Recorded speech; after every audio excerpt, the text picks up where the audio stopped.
የፕሮግራሜ ተከታታዮች ዛሬ አፋን ኦሮሞን ለማትችሉ ወገኖቼ በአማርኛ ስለ ገዳ አንዳንድ መሰረታዊ ነገሮችን ለማስተላለፍ ፈልጋለሁ። ቀጥዬም ስለ ዋቄፈና እምነት ምንነት ለማወቅ ለሚፈልጉም በተከታታይ በአማርኛ መልእክት ማስተላለፍ ፈልጋለሁ። ዛሬ ለመጀመሪያ ጊዜ በገዳ መሰረታዊ ፍልስፍናቸው ላይ ነው የማተኩረው። እንግዲህ ገዳ ብዙ ምሁራን አጥንተው ያደነቁት በፍትሃዊነቱ በትክክለኝነቱ እስካሁን ተወዳዳሪ ያልተገኘለት ስርዓት ነው።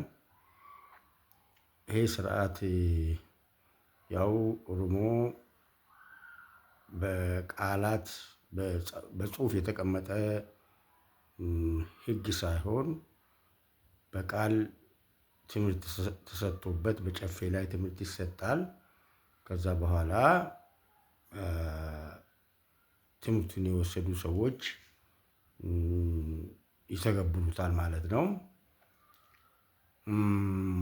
አሁን የገዳ ትልቁ የገዳ መልካም ነገርና ተደናቂ ነገር ገዳ ለእውነት የምትሰጠው ቦታ ነው። በገዳ እውነት ከልጅ በላይ ነው፣ ከራስ በላይ ነው፣ ከአገር በላይ ነው፣ ከምንም በላይ ነው። እውነት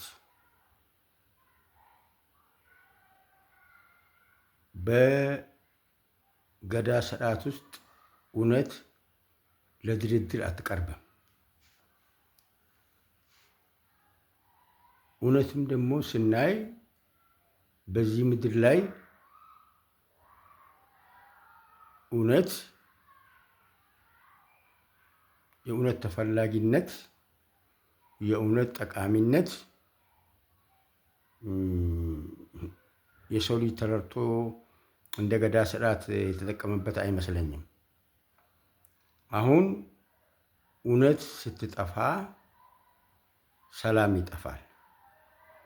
እውነት ስትጠፋ ፍቅር ይጠፋል። እውነት ስትጠፋ ማንኛውም በጎ ነገሮች ሁሉ ይጠፋሉ። በዚህ በዓለም ላይ የሚታየው ችግር ሁሉ ከእውነት መጥፋት ጋር ተያይዞ የሚከሰት ነው። ሰው የሚጣላው የሚዋጋው እውነት አጣሁ ፍትህ አጣሁ ብሎ በማሰቡ ነው። ጠብ ውስጥ የሚገባ ጥል ውስጥ የሚገባ ፍትህ ማጣት ነው። አሁን በአማርኛ በህግ ካጣሁት በቅሎዬ በፍትህ ካጣሁት በቅሎዬ ያለ ፍትህ የተበላችው ቆሎዬ የሚል ተረት ፍትህ ምን ያህል ለሰው ልጅ አስፈላጊና ምን ያህል ለሰው ልጅ እንደምትቆረቆር ያሳያል። በፍትህ ካጣሁት በቅሎ ያለ ፍትህ የተበላችብኝ ቆሎዬ ትቆጨኛለች ማለት ነው። ስለዚህ እንግዲህ የገዳ ትልቁ ነገር እውነትን ለድርድር አለማቅረብና ይሄንን የእውነት አስፈላጊነት ተረድቶ ከልጅም ከራስም በላይ ምንጊዜም ከእውነት ጋር ለመቆም መወሰን ማለት ነው። ይሄን ነው ገዳ መርህ አድርጎ የሚከተለው። አሁን በገዳ ስርዓት የድምፅ ብልጫ የሚባል ነገር አይሰራም። ገዳ ማንኛው ነገር ተመካክሮ በኮንሰንሰስ ነው እንጂ አንድ ላይ የሚወስነው 10 ሰው ተወያይቶ 8 ሰው ተስማምቶ 2 ሰው ቢቀር ያ ነገር በድምፅ ብልጫ አይወሰንም በገዳ። ምክንያቱም ሰው 2 ሀሳብ ያዘ እንጂ እውነት አንድ ነች ተብሎ ነው የሚታመነው። 2 ፓርቲ ሊኖር ይችላል፣ 3 5 ፓርቲ ሊኖር ይችላል፣ 2 4 5 ሀሳብ ሊኖር ይችላል። ግን ከዛ ውስጥ እውነት የሚሆነው አንድ ብቻ ነው። 2 3 4 እውነት የለም። ለዚህ ነው ያችን እውነቷ ላይ እስክንደርስ ድረስ እስክንተማመን ድረስ በድምፅ ብልጫ አንወስንም ተብሎ የቀሩትንም ጥቂት ሰዎችን አሳምኖ ወደ አንድ አቅጣጫ ለመመለስ የሚሞከረው። ተለያይቶ ወደ 2 አቅጣጫ ከመሄድ ስህተት መንገዱ እንኳን ቢሆን በአንድነት መሄዱ ይሻላል። በአንድነት የወሰኑት ነገር ተቃውሞ የሌለበት ነገር እውነት ነው። እሱ ነው እውነት የሚሆነው። ቅራኔ ካለ አንዱ የሚቃወም ካለ ይሄ ነገር ጥሩ አይሆንም። ያ የተቃወመው ሰው ድምፅህ አነስተኛ ነው ተብሎ ቢናቅ ችግር ሊፈጥር ይችላል። ሁለተኛ ደግሞ እውነት ወደ አንድ እውነት መምጣት ለምን ያቅተናል?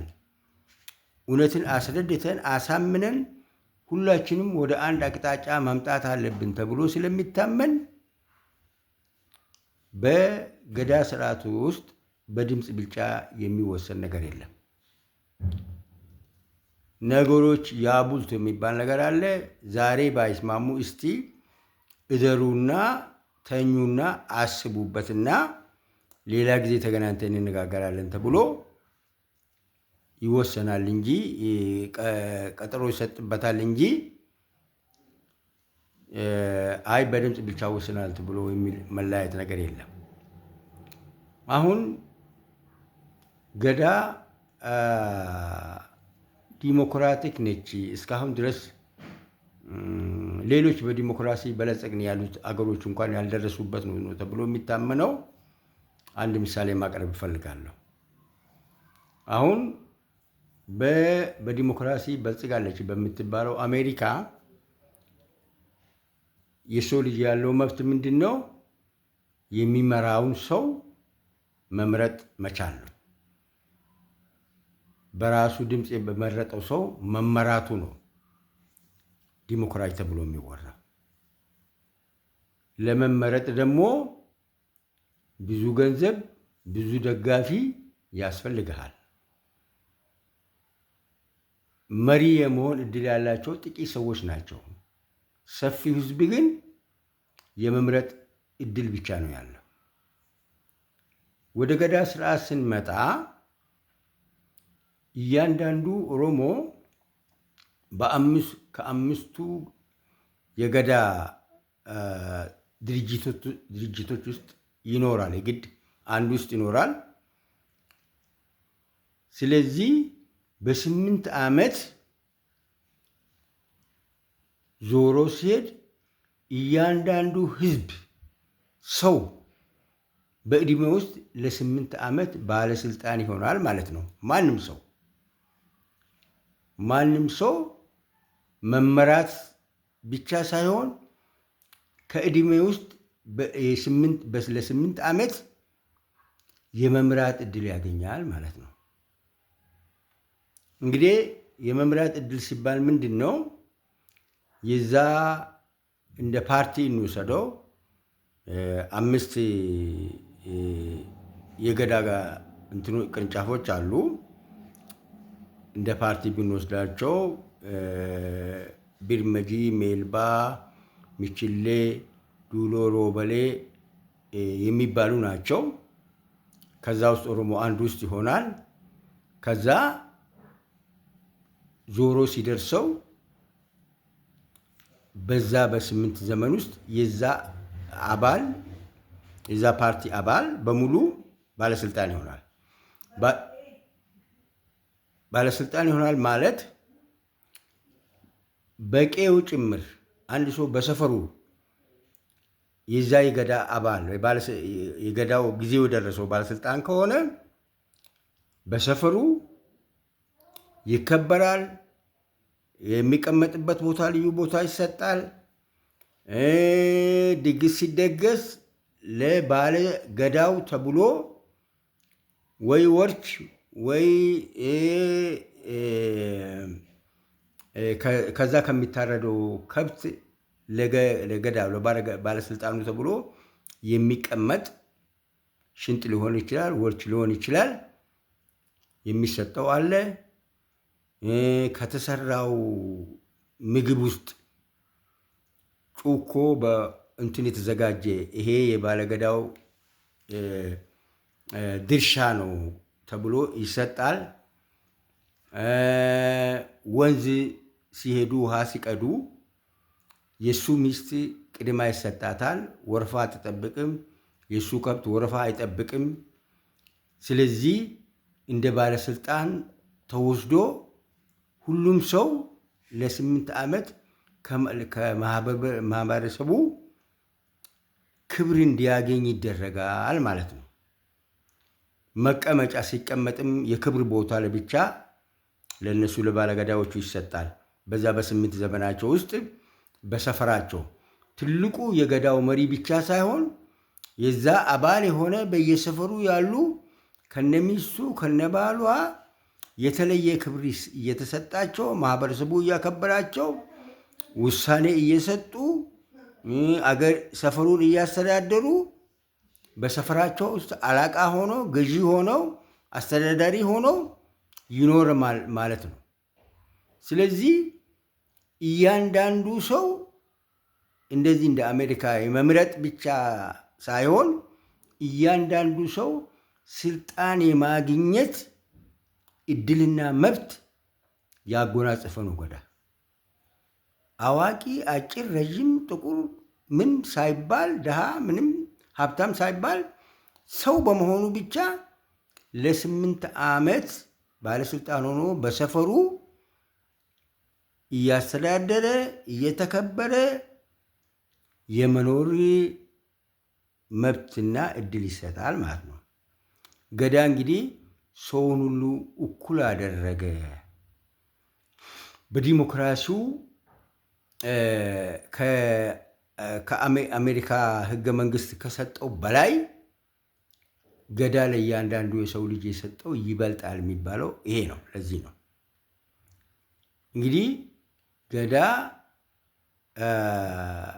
ለእውነት አሁን ስለ ገዳ ስንናገር ገዳ ለኦሮሞ የኦሮሞ ስለሆነ ብቻ አይደለም የምናገረው፣ እውነት ስለሆነ።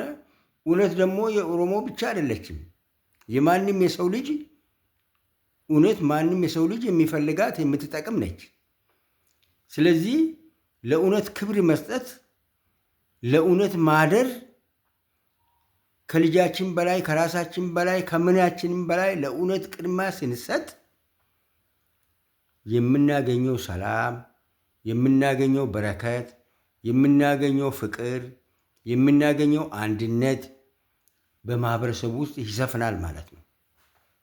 ስለዚህ ገዳ ለምንድን ነው ለእውነት ቅድሚያ ከምንም በላይ ገዳን ድርድር ውስጥ ያላስገባው? ገዳ እውነትን ድርድር ውስጥ ያላስገባው እውነት ከጠፋች ሁሉ ነገር ይጠፋል። ሰላም ይጠፋል፣ ፍቅር ይጠፋል፣ አንድነት ይጠፋል። እውነት ሲኖር ነው ሰው የሚተማመነው። ባልና ሚስት የሚተማመኑት የሚከባበሩት በመሃላቸው እውነት ሲኖር ነው። ጓደኛ የሚከባበረው የሚተማመነው በመሃላቸው እውነት ሲኖር ነው። ህዝብ የሚተማመነው የሚያምነው እውነተኛውን ሰው ነው። እውነተኛ ሰው ነው የሚከበረው። እውነተኛ ሰው ነው የሚወደደው። እውነተኛ ሰው ነው ደስታ ያለው።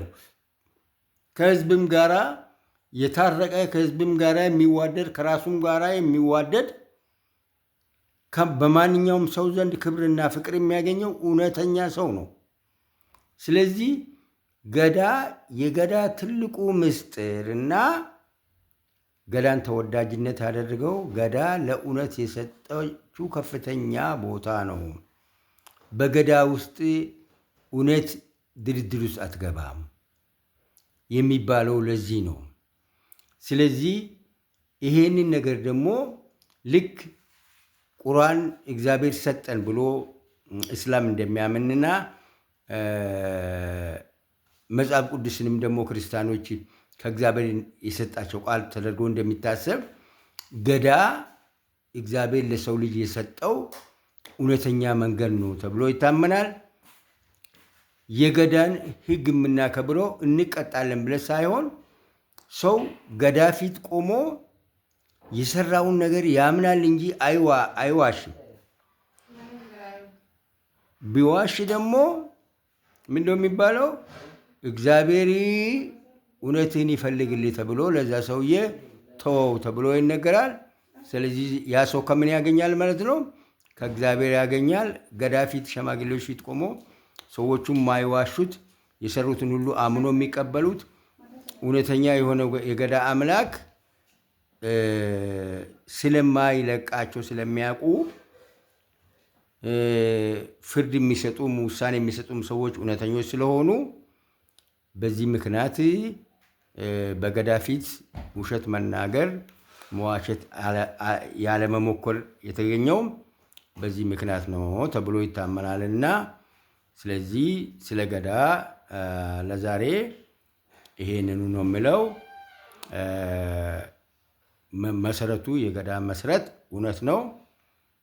እውነት ካለ ቅድም እንዳልኩት ፍቅር ይኖራል፣ ሰላም ይኖራል፣ ተወዳጅነት ይኖራል፣ አንድነት ይኖራል፣ በረከት ይኖራል። ስለዚህ ማንም ሰው እውነትን ቢከተል እንደ ግለሰብም እንደ ሕዝብም ተጠቃሚ እንሆናለን ማለት ነው።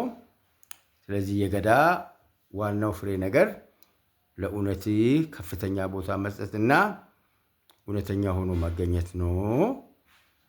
ገዳን ተደናቂ ያደረጋት ለማለት እፈልጋለሁ። አመሰግናለሁ።